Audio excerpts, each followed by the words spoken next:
आत्मविश्वास से भरे पीएम नरेंद्र मोदी ने इस अनुमान को झुठला दिया कि 240 सीट यानी बहुमत से 32 सांसद दूर भाजपा इस बार सहयोगी दलों के दबाव में कोई फैसला करेगी।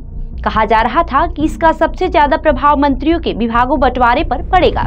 वजह ये बताई जा रही थी कि इस बार एनडीए में सहयोगी दलों की संख्या 14 है।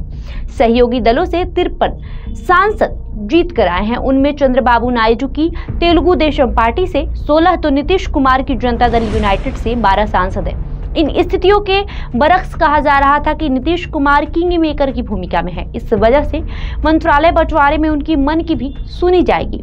कहा तो जा रहा था कि 12-12 सांसद भाजपा और जदयू के हैं तो मंत्री पद भी बराबर मिलेगा, मगर ऐसा नहीं हुआ।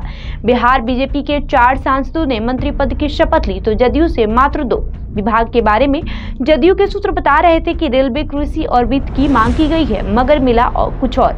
जदयू से मुंगेर लोकसभा के सांसद राजीव रंजन उर्फ ललन सिंह को पंचायती राज, मत्स्य एवं पशुपालन मंत्रालय तो राज्यसभा सांसद रामनाथ ठाकुर को कृषि और किसान कल्याण राज्य मंत्री बनाया गया है। वहीं प्रदेश भाजपा को भी मंत्रिमंडल में विशेष तरजीह नहीं दी गई है। बिहार बीजेपी के कथित फायर ब्रांड नेता गिरिराज सिंह को कपड़ा मंत्रालय, नित्यानंद राय को गृह राज्य मंत्री, सतीश चंद्र दुबे को कोयला और खनन राज्य मंत्री, राजभूषण निषाद को जल शक्ति राज्य मंत्री बनाया गया है। हैरत तो ये है कि जिस उजियारपुर लोकसभा की जनता से अमित शाह वादा करके गए थे कि नित्यानंद राय को बहुत आगे ले जाना है, उन्हें भी गृह राज्य मंत्री ही रहने दिया गया।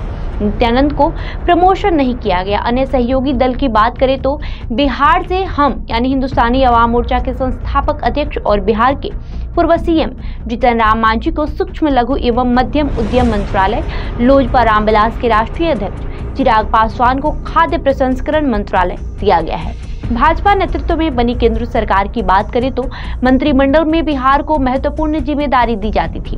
डॉक्टर सीपी ठाकुर, शत्रुघ्न सिन्हा केंद्रीय स्वास्थ्य मंत्रालय संभालते थे। रामविलास पासवान, लालू यादव और नीतीश कुमार रेल मंत्रालय की जिम्मेदारी निभाई थी। नीतीश कुमार तो कृषि मंत्री भी रहे। राधा मोहन सिंह भी नरेंद्र मोदी की सरकार में केंद्रीय कृषि मंत्री थे। एक जमाना था जब बिहार से सांसद बने जॉर्ज फर्नांडिस रक्षा मंत्रालय तो यशवंत सिन्हा ने वित्त मंत्रालय की जिम्मेदारी निभाई थी। उम्मीद तो थी कि विधानसभा चुनाव को देखते बिहार को महत्वपूर्ण विभाग मिलेगा, मगर ऐसा नहीं हुआ। ऐसे ही भाजपा के भीतर ये आवाज उठती रही है कि बिहार के प्रति केंद्रीय नेतृत्व गंभीर नहीं है। कई बार प्रदेश नेतृत्व से अकेले दम पर चुनाव लड़ने पर विचार करने को कहा गया, लेकिन हर बार नीतीश कुमार के चेहरे पर एनडीए की सरकार बनती रही है।